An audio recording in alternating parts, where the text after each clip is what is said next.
Salam jumpa kembali saudara-saudariku yang terkasih dalam Tuhan kita Yesus Kristus. Salam sejahtera untuk kita semua.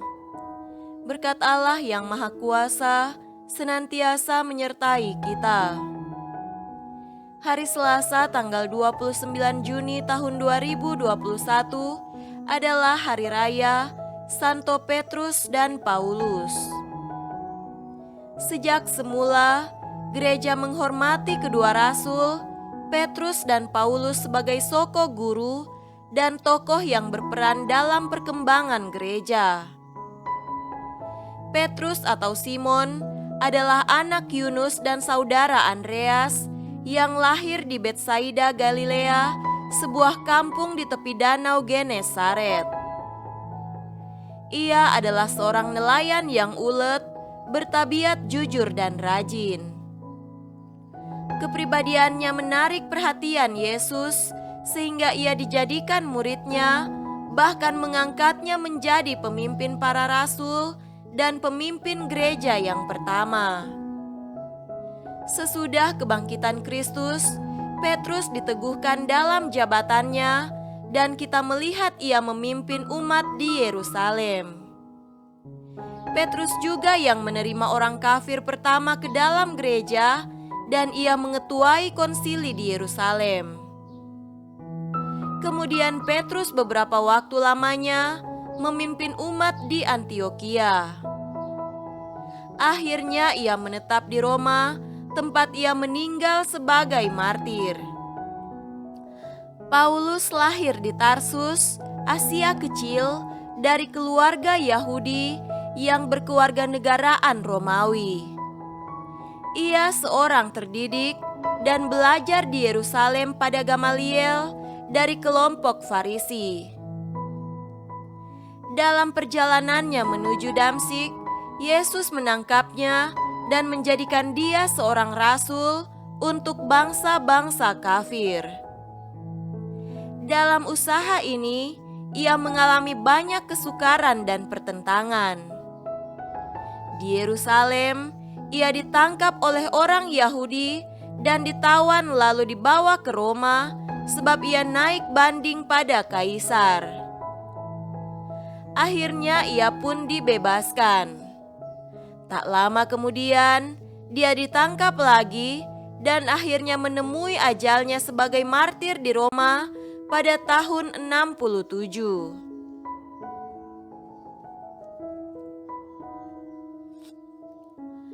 Marilah kita mendengarkan dan merenungkan bacaan-bacaan kitab suci. Bacaan pertama dari Kisah Para Rasul, pasal 12, ayat 1 sampai 11. Kira-kira pada waktu itu, Raja Herodes mulai bertindak dengan keras terhadap beberapa orang dari jemaat. Ia menyuruh membunuh Yakobus, saudara Yohanes dengan pedang. Ketika ia melihat bahwa hal itu menyenangkan hati orang Yahudi, ia melanjutkan perbuatannya itu dan menyuruh menahan Petrus. Waktu itu hari raya roti tidak beragi. Setelah Petrus ditangkap, Herodes menyuruh memenjarakannya di bawah penjagaan 4 regu, masing-masing terdiri dari 4 prajurit. Maksudnya ialah supaya sehabis Paskah ia menghadapkannya ke depan orang banyak. Demikianlah Petrus ditahan di dalam penjara. Tetapi jemaat dengan tekun mendoakannya kepada Allah. Pada malam sebelum Herodes hendak menghadapkannya kepada orang banyak, Petrus tidur di antara 2 orang prajurit, terbelenggu dengan 2 rantai. Selain itu, prajurit-prajurit pengawal sedang berkawal di muka pintu. Tiba-tiba berdirilah seorang malaikat Tuhan dekat Petrus dan cahaya bersinar dalam ruang itu.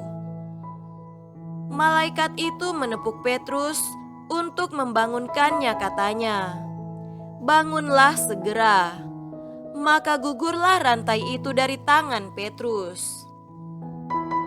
Lalu kata malaikat itu kepadanya, "Ikatlah pinggangmu dan kenakanlah sepatumu."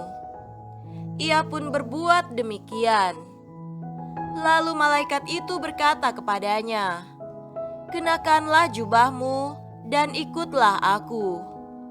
Lalu ia mengikuti malaikat itu keluar, dan ia tidak tahu bahwa apa yang dilakukan malaikat itu sungguh-sungguh terjadi, sangkanya ia melihat suatu penglihatan. Setelah mereka melalui tempat kawal pertama dan tempat kawal kedua, sampailah mereka ke pintu gerbang besi yang menuju ke kota. Pintu itu terbuka dengan sendirinya bagi mereka. Sesudah tiba di luar, mereka berjalan sampai ke ujung jalan, dan tiba-tiba malaikat itu meninggalkan dia. Dan setelah sadar akan dirinya, Petrus berkata, "Sekarang tahulah aku benar-benar bahwa Tuhan telah menyuruh malaikatnya dan menyelamatkan aku dari tangan Herodes dan dari segala sesuatu yang diharapkan orang Yahudi." Demikianlah sabda Tuhan. Syukur kepada Allah.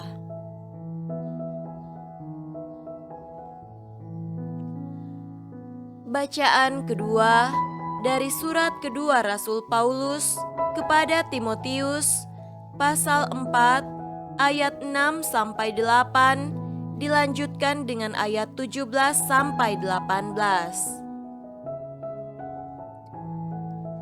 Mengenai diriku, darahku sudah mulai dicurahkan sebagai persembahan dan saat kematianku sudah dekat. Aku telah mengakhiri pertandingan yang baik, aku telah mencapai garis akhir, dan aku telah memelihara iman. Sekarang telah tersedia bagiku mahkota kebenaran yang akan dikaruniakan kepadaku oleh Tuhan, Hakim yang adil, pada harinya.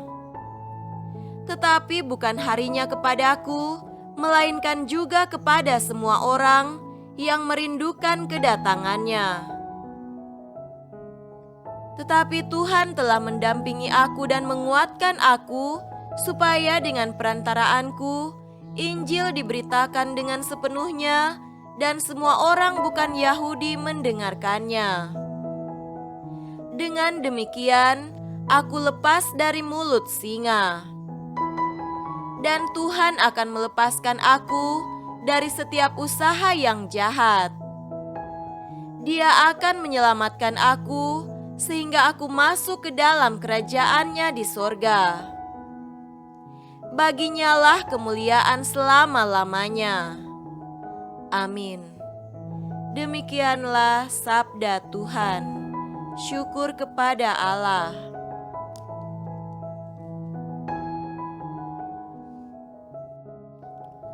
Tuhan beserta kita sekarang dan selama-lamanya. Inilah Injil Yesus Kristus menurut Matius. Dimuliakanlah Tuhan. Injil Matius pasal 16 ayat 13 sampai 19. Setelah Yesus tiba di daerah Kaisarea Filipi, ia bertanya kepada murid-muridnya, kata orang, "Siapakah anak manusia itu?"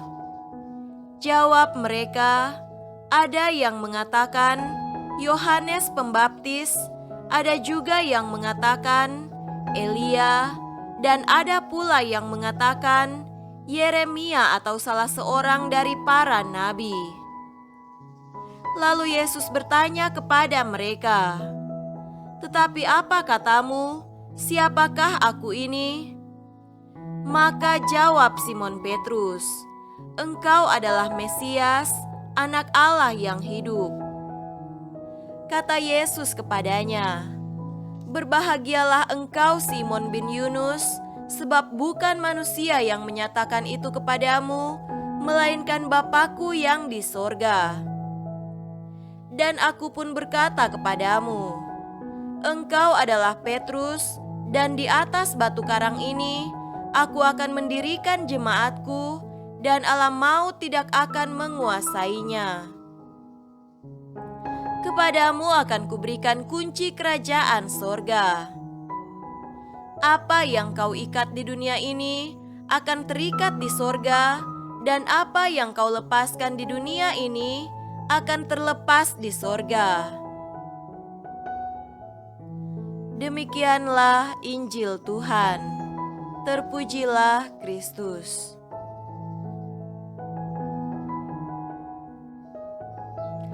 Saudara-saudariku yang terkasih dalam Tuhan kita Yesus Kristus, tema renungan kita pada hari ini adalah kita adalah utusan. Kata rasul dalam bahasa Yunani adalah apostolos, yang berarti utusan, delegasi atau duta, seorang yang diutus dengan perintah-perintah khusus. Hari ini kita merayakan dua rasul besar, bahkan beberapa ahli mengatakan rasul utama dalam gereja yakni Santo Petrus dan Santo Paulus. Masing-masing dengan karakter, tugas perutusan dan kisah perjumpaan dengan Tuhan Yesus yang sangat unik. Santo Petrus adalah seorang nelayan yang dididik secara langsung oleh Tuhan Yesus, sedangkan Santo Paulus adalah seorang Farisi yang sangat unggul, penganiaya jemaat yang kemudian bertobat karena disapa oleh Tuhan Yesus secara pribadi. Santo Petrus menginjili orang-orang Yahudi di Yudea, sedangkan Santo Paulus pergi ke banyak bangsa untuk memperkenalkan Injil. Keduanya adalah orang yang dikasihi Tuhan dengan perutusan yang sama, yakni menyelamatkan banyak jiwa bagi kemuliaan Tuhan. Saudara-saudariku terkasih, kita pun adalah rasul. Kita adalah utusan Tuhan. Ada laki-laki yang diutus untuk menjadi suami, ayah, dan profesi yang pada saat ini sedang digeluti. Ada wanita yang diutus untuk menjadi istri, ibu, dan profesi yang sedang dijalani. Ada yang diutus untuk menjadi saksi Allah melalui hidup membiara dan menjadi imam. Ada pula yang diutus untuk menyerahkan hidup sebagai berkat dimanapun dia berada. Kita semua mempunyai tugas perutusan yang khas sesuai dengan karakter dan talenta yang telah dianugerahkan Tuhan kepada kita sejak kita dalam kandungan ibu. Tidak seorang pun di dunia ini hidup tanpa perutusan. Sabda Tuhan Yesus hari ini jelas bagi kita. Gembalakanlah, yang Ia ucapkan berkali-kali. Santo Petrus dan Santo Paulus mempunyai tugas penggembalaan yang khas pada masa mereka, demikian juga dengan kita. Ada yang harus kita gembalakan dalam hidup ini, yakni keluarga, pekerjaan, dan bahkan diri kita sendiri. Itulah yang menjadi perutusan kita. Dengan perutusan ini, hidup kita menjadi bermakna, luhur, dan bermartabat. Semoga demikian. Amin.